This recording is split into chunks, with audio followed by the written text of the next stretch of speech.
Hello everyone, I hope সবাই খুব ভালো আছেন। দেখুন স্ক্রিনে দেওয়া একটা ছোট্ট বেবি প্ল্যান্ট আজকে কতটা বড় হয়ে গেছে। বেশ কিছুদিন আগে আমি শর্টসের মাধ্যমে আপনাদেরকে দেখিয়েছিলাম বাড়ির বিভিন্ন ধরনের ফেলে দেওয়া কৌটোগুলোকে কিভাবে আমি প্লান্টিং করে ইউজ করি। তখন আমি বাজার থেকে আনা একটা পাকা উচ্ছের বীজ আমি এই টবে ফেলেছিলাম। সেই থেকেই এই ছোট্ট গাছটা আজকে বড় হয়ে কতটা ফল দেওয়া শুরু করে দিয়েছে।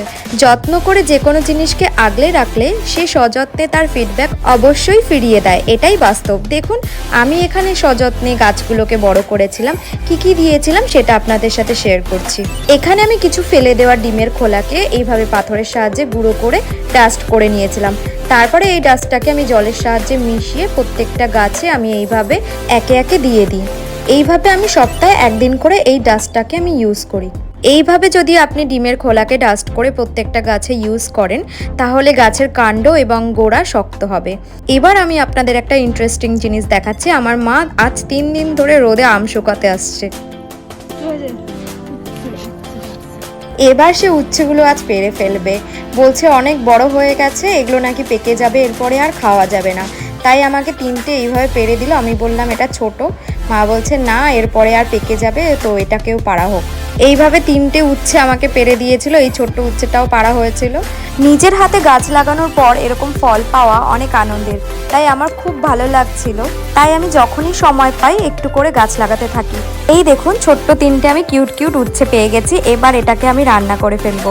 কি রান্না করব চলুন দেখে নিই। প্রথমেই একটা বড় সাইজের আলু আমি কেটে ধুয়ে নিয়ে এসেছি, সেটাকেই খোসা ছাড়িয়ে নিচ্ছি। এভাবে খোসা ছাড়ানো হয়ে যাওয়ার পর আমি ভাজার জন্য ছোট ছোট চাকচাক করে কেটে নেব। কেটে টুকরো টুকরো করে আলু যেভাবে ভাজা হয় সেভাবেই আমি কেটে নেব। দেখুন চাকুর সাহায্যে আমি এইভাবে ছোট ছোট আকারে ভাজার জন্য আলুগুলোকে আমি কেটে নিচ্ছি। আমার আজকের রেসিপিটা দেখলে অনেকেই হয়তো স্কিপ করে যাবেন, কিন্তু উচ্ছে হয়তো খেতে টেস্ট না হলেও হেলথের জন্য কিন্তু খুবই উপকারী। আমি যখন ছোটবেলায় উচ্ছে খেতে চাইতাম না, তখন কিন্তু আমার মা জোর করে উচ্ছে খাওয়াতো। তাই এখন উচ্ছে দিয়ে বানানো সব রেসিপি আমার বেশ ভালো লাগে। তাই আমি উচ্ছে কিন্তু একদম ফেলে দিই না। তাই খাবারের তালিকায় সপ্তাহে যে কোনো একদিন আমি উচ্ছের যে কোনো একটা রেসিপি কিন্তু রেখেই থাকি।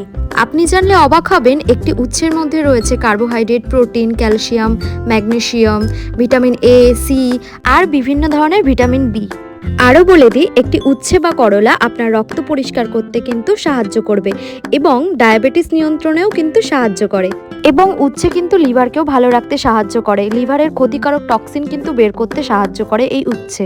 লিভারকে সুস্বাস্থ্য করে তুলতে এই উচ্ছে কিন্তু লিভারের ফ্যাট জমতে দেয় না এবং গুরুত্বপূর্ণ একটা ভূমিকা পালন করে থাকে।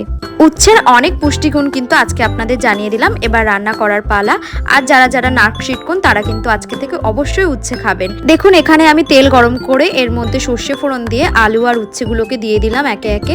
এরপর আমি এর মধ্যে দিয়ে দেব পরিমাণ মতো লবণ। লবণ দেওয়ার পর কিছুক্ষণ নাড়াচাড়া করার পর এর মধ্যে দিয়ে দেবো আমি পরিমাণ মতো হলুদ। আর হলুদ গুঁড়ো দেওয়ার পর কিছুক্ষণের জন্য ভালো করে নাড়াচাড়া করে আমি ফ্রাই করে নেব। আর যারা উচ্ছে একদমই খেতে চান না তারা আলু দিয়ে এইভাবে ফ্রাই করে খান, তাহলে তেঁতোর পরিমাণটা একটু কম হবে এবং খেতেও টেস্টি হবে। স্পাইসি এবং রিচ খাবার খাওয়ার থেকে এরকম হেলদি খাবার আপনি বানিয়ে খান। আপনার হেলথ যত ভালো থাকবে আপনি কাজে তত এনার্জি পাবেন। তাই ভালো খান, ভালো থাকুন। আজকের মতো টাটা।